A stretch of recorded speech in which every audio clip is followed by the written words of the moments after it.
Hi guys, support to this speech guys. May mission na naman tayong natupad, aircon. Bumili kami guys ng aircon pang laban ko sa camera. Ayan siya guys. Ang bigat niya guys. Oh my gosh. Unbox natin to guys. Yeah, unbox natin ito guys.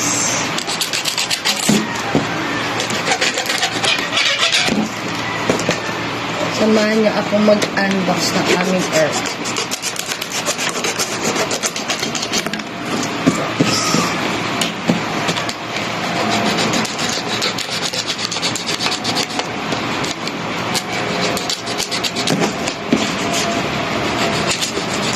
May wish na naman si EJ na natupad guys. Para kay EJ po guys. So yan guys. May pangarap na naman tayo na natupad. Yan guys. Ang aming aircon. Sastra yan guys. Inverter. Panlaban natin kay summer. Yan guys. Ito yung ano niya. Remote control. Kasi nga robot yan guys. She's got these eyes that just and this hair. Wow, and her smile. Well, there's this girl. She's smart and fun. At may aircon na nga tayo. Binili namin kay Tanggol yan guys. Guys, kinash namin yan guys. Ayaw namin ng masakit sa ulong ulugan. Yan, sponsor by Tanggol yan. Yan o. May remote control ba yan? At matutuwa na ang baby namin kulit. Nga guys, apurado si Daddy Erwin. Pinakabit niya na nga yung aircon namin. Kung nakikita nyo naman, tamang look up lang yung person na yan guys. At yan ang aircon. Text natin yan at ikakabit na yan dyan sa bintana. Kung nakikita nyo naman si Daddy Erwin, ang daming alam, binubuksan niya yung bintana guys.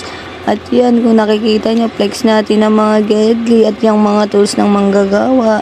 At yan nga guys, ayan nga yung wire na ginili ni Daddy Erwin. Halagang 1.8 yan guys. Yan pa lang guys, mabubutas na ang bulsa mo.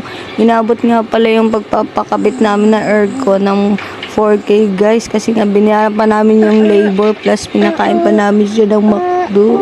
Uy, sana all. At yan nga guys, kung nakikita nyo nga guys, tama flex lang ng mga materials.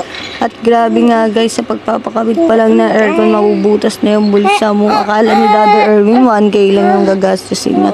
At yan nga, nagpamakdo si Daddy Erwin sa manggagawa para daw masarap yung chibuga namin. Yan nga, cheers dahil may aircon na tayo guys. Hindi napapawisan si AJ at di na siya matutuyuan ng pawis at di na kami maiinitan dito ni Daddy Erwin na para kaming kinotorture sa oven. At kung nakikita nyo nga guys, ayan, this sa final look guys, this sa final product guys. At yan nga, may ano siya, breaker, diniretso siya dun sa base guys. At yan nga guys, tamang pindot lang sa gedli si Daddy Erwin. At yun nga guys, yung manggagawa namin guys. At yan nga guys, ayan na, nag-budget na, tapos na guys. Ganyan kalupit ang manggagawa namin. At yan, may alaga akong dalawang maliit na bata, ang pamangkin ko at ang anak ko. At yan, kung nakikita nyo naman yan guys, ang lupit, pulido yung pagkakabit. At dahil ang galing manggagawa, ayan, nakatulog na yung dalawang bata. At yan si AJ, naglalaro pa nga siya yan, si Daddy Erwin, tamang cellphone lang sa gedli.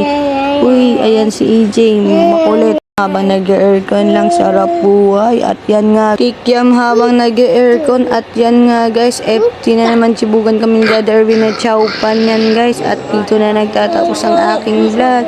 See you on my next vlog. Thanks for watching. Babush! Ito ngayon nangyari guys, ngayon guys, puro lang kami FT.